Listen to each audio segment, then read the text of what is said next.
किया तो यह भारत की जो बड़ी आबादी का लाभ जो आपको मिल रहा है ना, ये एक चुनौती बन जाएगा।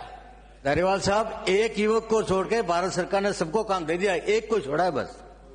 क्या कह रहे हो? आपकी बात आधी तो समझ में आती है यार, आधी नहीं आती है।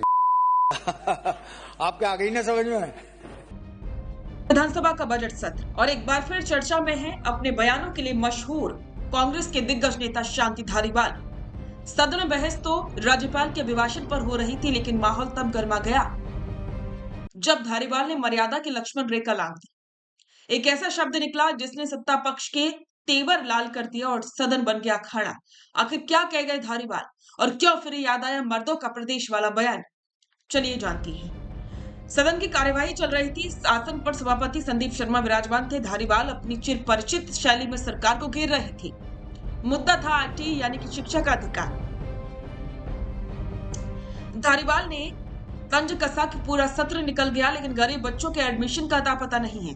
इसी बीच भाजपा के मुख्य सचेतक जोगेश्वर गर्ग और धारीवाल के बीच तीखी नोकझोंक शुरू हो गई और देखते ही देखते शब्दों की मर्यादा टूटी और धारीवाल ने जोगेश्वर गर्ग के लिए एक आपत्तिजनक शब्द का इस्तेमाल कर दिया। जैसे ही धारीवाल की जुबान फिसली, पूरी भाजपा बेंच मानो उबल पड़ी। सत्ता पक्ष के विधायक अपनी सीटों से खड़े हो गए। जोगेश्वर गर्ग ने तुरंत मोर्चा संभाला और सभापति से मांग की कि इस असंसदीय शब्द को सदन की कार्यवाही से तुरंत हटाया जाए। गर्ग ने पलटवार करते हुए कहा कि ऐसी भाषा विधानसभा की गरिमा को शोभा नहीं देती। काफी देर तक सदन नारों और टोका टोकी की भेंट चढ़ा रहा। हंगामे के बावजूद धारीवाल नहीं रुके। उन्होंने अगला निशाना बनाया शिक्षा मंत्री मदन दिलावर को। कोटा का हवाला देते हुए धारीवाल ने सीधा हमला बोला।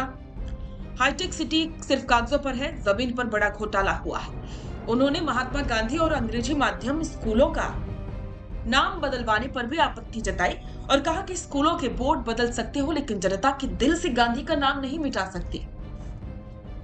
इस ताजा विवाद ने धारीवाल के पुराने बयानों की फाइलों को भी फिर से खोल दिया है। राजस्थान मर्दों का प्रदेश है वाले उस पुराने बयान को लेकर आज भी भाजपा उन्हें घेरती है।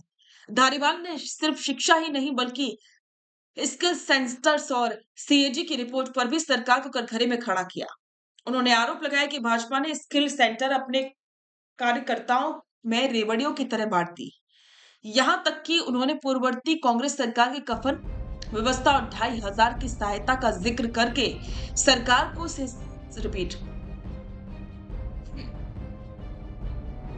यहां तक कि उन्होंने पूर्ववर्ती कांग्रेस सरकार के कफन व्यवस्था और 2,500 की सहायता का जिक्र करके सरकार को संवेदनाओं के मुद्दे पर घेरने की कोशिश की। शांति धारीवाल की तेवर बता रही हैं कि वो सदन में झुकने के मूड में नहीं है। वहीं भाजपा ने साफ कर दिया है कि अभद्र भाषा को बर्दाश्त नहीं किया जाएगा। बजट सत्र की ये सियासी चिंगारी अब कितनी दूर तक जाएगी, ये देखने वाली बात होगी। कोटा की राजनीति से निकलकर सदन के गलियारों तक धारीवाल का ये रफ एंड टफ अंदाज कांग्रेस को फायदा पहुंचाएगा या नुकसान? अपनी राय कमेंट में जरूर बताएं। रुकिए और जरा ध्यान से सुनिए। क्या आप हमारी इन खबरों से अपने व्यापार को भी बढ़ाना चाहते हैं?